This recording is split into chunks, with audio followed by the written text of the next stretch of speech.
What does hell look like? Well, there could be hell on earth. And that's what we're going to discuss here in this topic. We're going to discuss what the world would look like if the central banks lose control of this whole thing and we descend into a massive worldwide deflation, which brings about a crisis of unparalleled proportions where we lose about half of the world's population in a period of about maybe 2 years. And this could actually happen if the central banks lose control over the situation and we spiral into a deflation and they can't control it. Now, first off, I want to preface this. I do not think this is going to happen. I think the central banks are going to move into, and I think that's what this new thing called central bank digital currency is all about, is to keep us from going into a deflation with massive amounts of fiscal stimulus. But I think I figured all this out. I've been sitting there thinking about this for days. And I think that, if we do go into a deflationary scenario like that, and the world spirals into out of control into deflation, we go through a complete collapse of the system. I think in the end, when the smoke clears, the gold would be on top worldwide.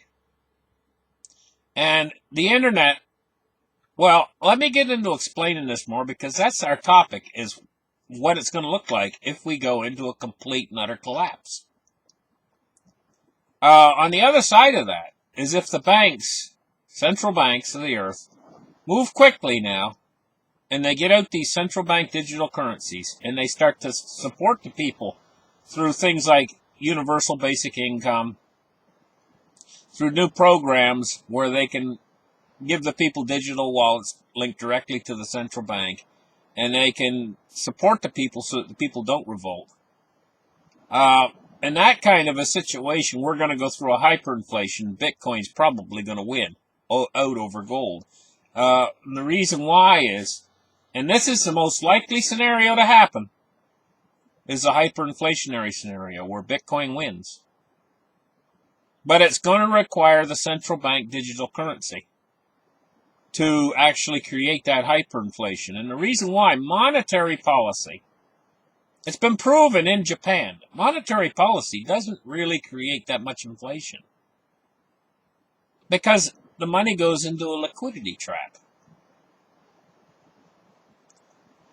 But fiscal stimulus is the money goes directly to the people, and it does create inflation, consumer inflation. Massively creates consumer inflation. Now, back in March, we went through a fiscal stimulus program, but they didn't give the people that much. They gave them $1,200. That's quite a bit, but it's not that much. Not considering the amount of deflation that this crisis caused. $1,200 and the people who are unemployed getting $600 a week in extra bonus wasn't enough to tip it over the edge into really hyperinflation or anything like that. And in fact, the deflation sucked most of all of that up. But once they enter into this new central bank digital currency and they start putting it out there big time, then we could see a profound uptick in inflation, and this would be very healthy for Bitcoin. In fact, it could make Bitcoin. And that's the way I really think it's going to go. But what we're going to talk about, like I said, we're going to talk about hell on earth, and that's the deflation, if the deflation spread worldwide. If the banks, say, didn't get these central bank digital currencies out there, they don't do fiscal stimulus, and there is no real amount of inflation, and the inflation that's there right now, whatever little bit is, starts to disappear because people all start to hoard their money. As people start to move heavily into the dollar, people are more interested in paying off debt. Nobody's interested in borrowing money anymore, so it doesn't matter if they bring the interest rate down even below zero. And the system everything starts to go bankrupt. Bankruptcies lead to more bankruptcies. If you've got a vibrant town and everything starts to close in your town, The few remaining stores that are open don't get any business, so they start to close too. It spreads. It's like a disease. This is the effect of deflation. And then nobody has any money. People are using it to pay whatever they need to pay. They're using it to try to pay off to buy food, and it just, the money disappears from the system. And then the market starts to fall. People lose a lot of money in there, so then they don't have as much extra income because that's the wealth effect is gone, stripped and gone. And so what happens is the system then starts to go through a series of shocks. Financial shocks, huge financial shocks, derivatives meltdowns, the corporate bond market. Everything starts to grind to a stop. You might get several big banks that go under. And it's like 2008, except much, much larger, on a scale, unprecedented scale, bigger than what happened in 2008. And ultimately, that starts to trickle down the main street where basically everything closes.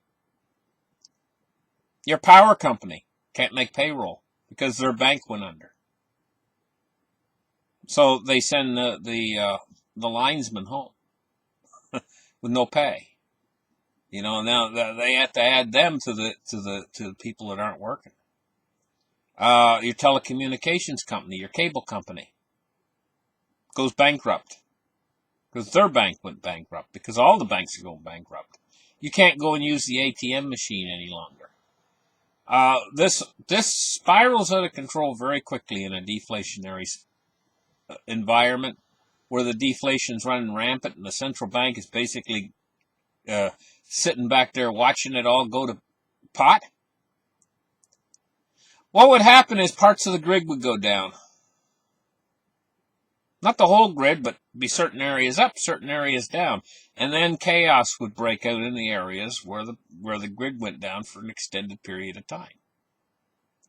The people would become lawless.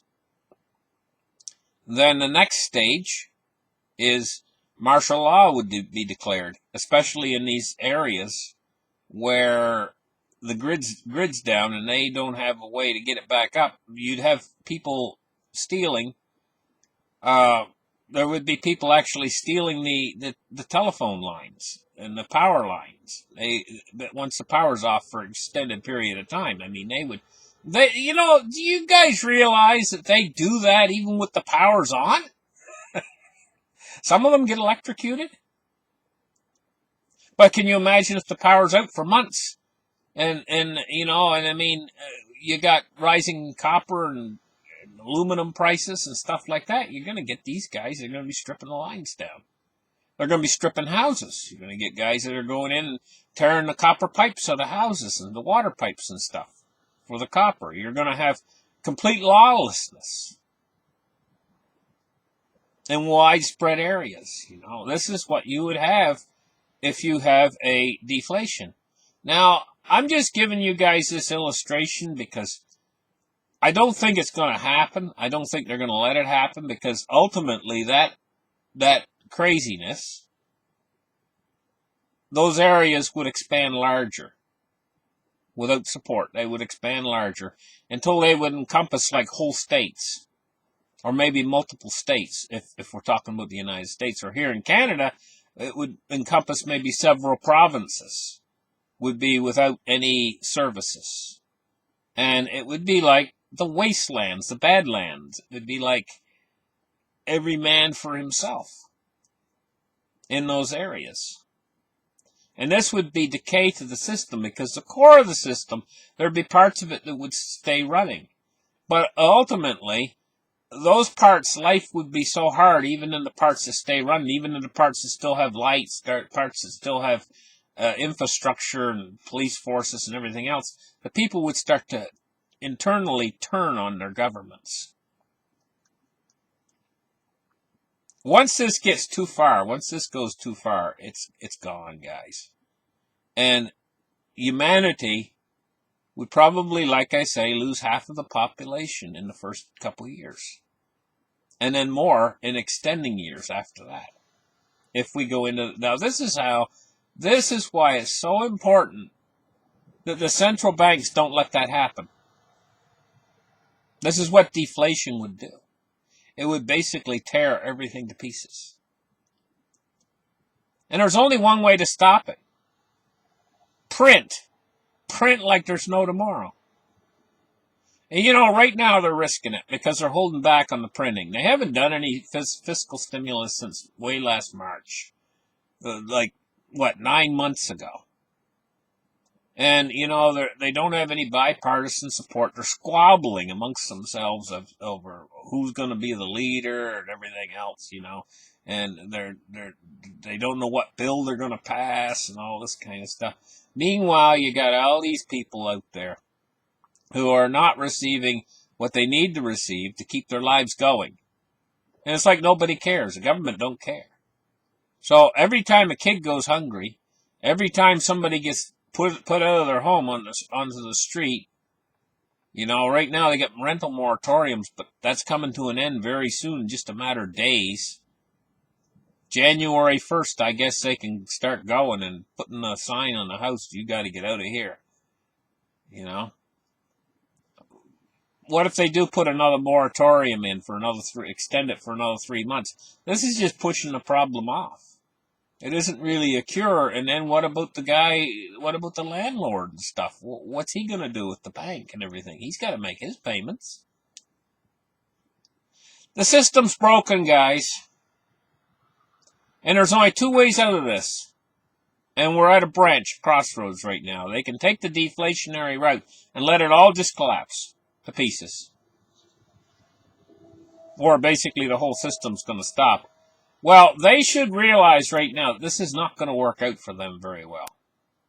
They think they got a plan to say to themselves, okay, well, we're ultra rich, and we've bought into some sort of apartments down underneath the ground, and some, maybe some Cold War nuclear silo that's been reconverted into an apartment complex, and we'll be just fine down there beneath the ground while everybody else fights over the last scrap of food on the surface. Maybe they're thinking that to themselves. Bad plan, guys. If you're out there, that's a plan you've made. Bad plan. It's not going to go good for you. Because, ultimately, mankind has a survival instinct. You'll see a tornado come through, right? Okay, smashes everything. Maybe there's 5,000 people living in the town. Tornado comes through unexpectedly and turns all their houses into toothpicks. There's yellow styrofoam, there's yellow foam, yellow pink insulation all over everything, and the houses are all torn to pieces. Well, then they'll come on and say, well, 10 people died. People will come crawling out of the wreckage here, there, and everywhere. And they'll survive that. When the 2x4s couldn't even survive it. The 2x4s are torn into toothpicks. But they'll come out and they'll survive it. Humans have an ability to survive almost anything. And so, a certain percentage of the population will survive it, but they'll be angry later and they'll reform. They'll reform back into new governments. And this all won't take very long. This can all happen in a period of months. And then when those new governments reform, in whatever form they take, they're still going to have the technology base that they had before. And maybe there's only half the people left. Or maybe even less. Maybe only 25% of the people left. But they'll get things running again. And they'll be mad as hornets at the people who did this to them. And they'll know where they're at. But not only that, there's more. Say they're down there for 10 months or whatever, in their underground apartment or whatever, trying to wait this thing out. It's not they think it's gonna be fun just because they got a pinball machine maybe in the hallway. Well, I'm gonna tell you, it ain't gonna be fun down there because all air that has to come into those facilities has to come in through vending systems and stuff, and they got diesel generators and everything, and maybe they got a crew of people that's supposed to guard the place. Well, those guys will go home and be with their family. See, they're thinking that those guys will stay around and guard the place and run the machines and run everything. Nah, they're going to head home. They're going to head home when the crisis hits. They're going to leave all those rich people down underneath the ground there, and there's going to be nobody up top. Scavengers will come in up top once, and maybe they got some sort of a robotic system that's supposed to guard it. You know, if all the guys leave, but something will go wrong with that. Maybe a deer will come out of the woods, and run around the facility, and the robot will go in circles trying to get the deer, and a wire will break or something, and that'll be the end of that. Nothing will work right for them. Their diesel generators, backup generators will run out of fuel or whatever, you know, and they'll be down there with no air supply coming in, and it'll just turn into an absolute nightmare beneath the ground. And they'll all be down there just huddled in the dark trying to breathe. And they'll want to come up. I mean, it's just, the whole thing is just stupidity, and it just sounds like it's great. Oh, it sounds great, you know. But, you know, this is where we live. We live up here. Guys, forget about your greed for a minute or two. You know, how you let the deflation, you'll be able to buy all these assets and pennies on the dollar. Yeah, but the whole system will come down. And you'll be in that underground facility for God knows how long. And what about all the nuclear power plants? How are we going to keep them up and running if the system completely deflates? Are we going to keep them from melting down? Who's going to keep them from melting down? Well, the guys that service them can't get into work because the highway's got burning cars on it, and all telephone lines are cut down. All power and telecommunications grids are gone. I mean, how's this going to work, guys? You know, if you rich guys out there listening to this, how's this going to work? You better keep this system up and running if you're smart. And there's only one way to do that. Money. Money. Everything runs on money. So what? Just keep adding zeros to it. The dollar. You can keep this thing going for a long time, but the system will slowly collapse. See, the biggest problem is a quick collapse. And that's what deflation will do. Very fast. Bang, bang, bang, collapse. But, you know, if you keep this system running with feeding it dollars, the dollar will start to lose value, but the system will collapse, but it'll be a more slow, gradual process because people will hang on to dollars to the very end. Even if you keep adding zeros to them, they'll keep using them as a means of exchange. It's just that, like, they'll go to the grocery store and those tomatoes, he'll say, well, those tomatoes, yesterday they were $900 a package, and now today they're $1,800 a package. We better buy some more, Martha. Those cherry tomatoes I like, you know, the quart package. Now they're $1,800. Yesterday they were $900. This is the sort of place we're going, you know, and 6 months later they'll be $3 trillion. But they'll keep using that money. And, you know, by going to a central bank digital currency, they can just keep adding and extending the decimal points out into infinity. They could keep this thing going for another 10 years. But, I mean, what your savings you got right now, you know. Maybe you got, I don't know, maybe you've got $10,000. It's in the fiat currency. If they do keep this going for another 10 years, $10,000 won't buy you a bubble gum. But if you were to switch over into cryptocurrency, that $10,000 might more than maintain its purchasing power over that same period in time. And, you know, people are not stupid. They're going to start to figure this out. But that's the way I think everything's going to go.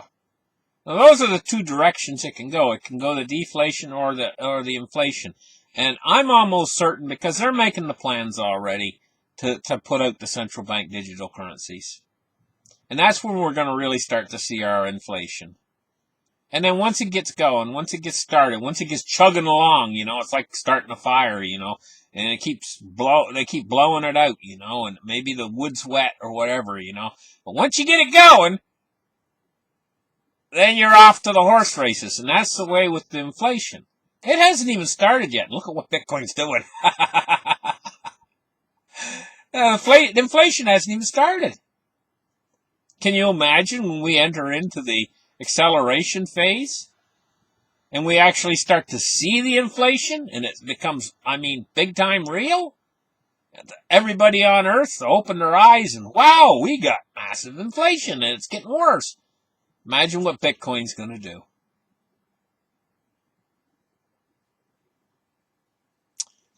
I'll tell you guys, that's the way I think it's going to go. Because if they do, say they do decide to go the deflationary route, I think the system will start collapsing in stages until it forces their hand to go into the inflation and print those dollars. Maybe that's what they're doing. Maybe they're testing the water right now and seeing how far they can get away with not doing it, not printing. See how long they can get away with it. Well, there's a time coming probably early next year, very early next year, maybe in January or February, where they're going to start to see the fruits of what this causes. And then they'll start to press us up. When they start to see the fruits of the deflation, when they see millions of people in severe economic hardship, and then those people start to revolt. When they see streets on fire, and they see that the people when they start to actually see the hatred of the people toward them, then maybe they'll say, hey, you know what, we better get printing. We better get printing fast, and we better distribute this money to all those people out there who have torches, or whatever they have, old shovels or whatever they have, whatever they can find, that come in mass. And, this could turn, seriously, it's got the potential there, where it could turn into something really nasty. When you get like 50 million Americans who can't provide for themselves and have food insecurity, they've done studies and they know that that's what really drives people, is when their stomach is empty. People's stomach gets empty, then their whole mood and their whole demeanor changes, and they have that saying, if a guy comes in, if you go into a new business or whatever, and you're working there and some guy comes in, they say he's hungry. Not that he's really hungry, but he wants work or whatever. They say he's hungry. It's one of the greatest motivating forces on earth, is hunger. In fact, I would say it's the number one motivating force to get your butt off of the couch, is when your stomach is empty. It's a gnawing, steady pain that motivates you. And it can motivate the masses into things that you wouldn't believe that they could actually do. And, this has been tried and proven through history. Just take a look at the French Revolution. What was it, Marie Antoinette? She said, she was mockingly saying, let them eat cake. When they didn't have nothing to eat. Well, it wasn't long after that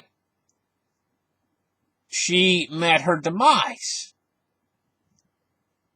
Well, they should take lessons from these things.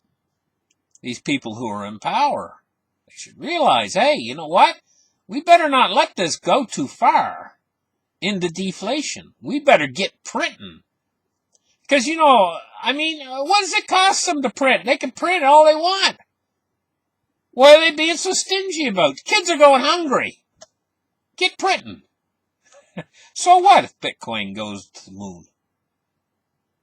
So what? Big deal. Maybe it'll become the new world reserve currency. Big deal. They've messed the system up anyway. Bitcoin's the only thing that actually works as money or anything. Actually works for this new modern world, the Internet of Things. But if it goes too far into deflation, well, there won't be any internet. Bitcoin will be done. And gold, they'll start to use gold in trading again. They'll go back to gold. So you got to see that it depends on how this thing goes. If they get printing and they keep this system supported, it's going to be Bitcoin because the internet will stay on. But if they're too stingy and the system collapses or some sort of huge revolution and parts of the grid goes down and we get civil unrest in a lot of places and stuff and maybe the grid's down and there's no internet in whole swaths and areas of the country, those people, humans always have to have a means of exchange, and they will use gold and silver. They'll revert back to it. So we'll see. But we're at the transition point right now, guys. We're at the transition point. Which way is it going to turn?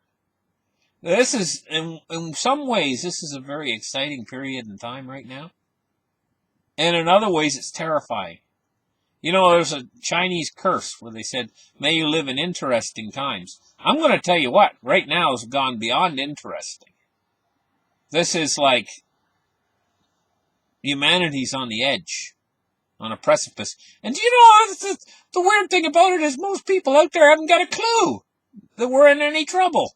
They know about the virus, but everything else they don't realize what trouble we're in the financial system and stuff. It all goes over their head.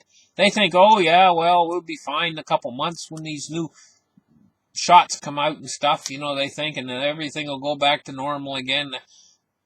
No, nothing's ever going to go back to normal. Like I say, we're either going to have a massive deflation where we're going to go into a world that we're not familiar with, what I call hell on earth, or we're going to have hyperinflation, which is going to change everything as well. Nothing's going to go back to normal. Thank you guys for listening. Like and subscribe, and we'll catch you guys in the next show. Bye-bye.